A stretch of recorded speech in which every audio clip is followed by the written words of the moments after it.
What's up, Survivor SA super fans? Amanda Hoosen here from season 2. Let's discuss episode 12. So much to talk about. So we have to talk about Tom. So I have to start off by giving You magazine a little bit of a read. They dubbed him this season's villain. No, guys, you can't just take the sacred title of villain and pass it around like it means nothing.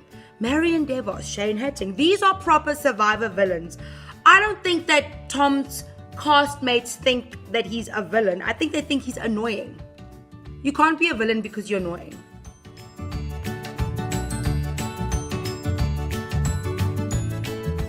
Which brings me to the reward immunity combo challenge that, you guessed it, Tom won.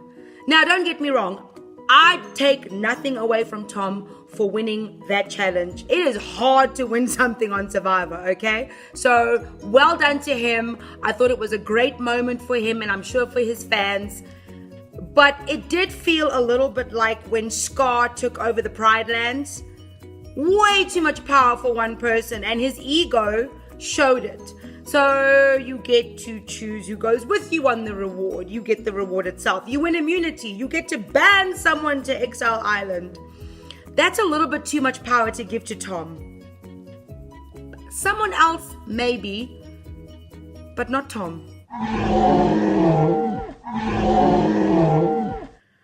Then he gets down on one knee and humbly begs Jean to go with him on the reward challenge for defending him in front of the nation.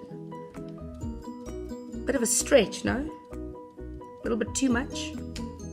I mean, if memory serves me correctly, which it usually does, I don't recall Jean leaping to Martinez's defense that quickly when everybody thought he was annoying. A little bit of inconsistency there in my view. But hey, Jean is still there. She's eating. She's going to tribal. She's not worried about going home. And she is not on the jury. That's the way the Survivor cookie crumbles. I'm not sure if I said this last week and the week before, and maybe even every week that I've done a vlog. But guys, Kat is still there. Let that sink in. Mind blown. But that's not bad for PK, because Homegirl is not only cooking the beans, she's spilling them too. Every last morsel. Let's just tell PK everything, why don't you, Kat? You know, that's the thing I love about this game, because literally anybody can win. Literally. So when it's time for someone to go to exile, Tony's like, I'll go. But inside she was like, pick me, I need a clue to an idol or an advantage or something. Pick me. I'm with Jean on this one. Exile Island, when did we get one of those? Afrikaans, we need answers. But unfortunately, Tony ended up on the Exile Island, found the advantage with the wrong person. I felt so bad because Annalise was playing her like a fiddle. It was like a symphony was playing in the background. And poor Tony was really a victim of circumstance. She wasn't allowed to talk to anybody before tribal. They weren't even planning on voting her out originally. Oy. I think that makes her the second person to have some kind of an advantage and leave the game without using it. This is just depressing. The jury is going to be so pissed.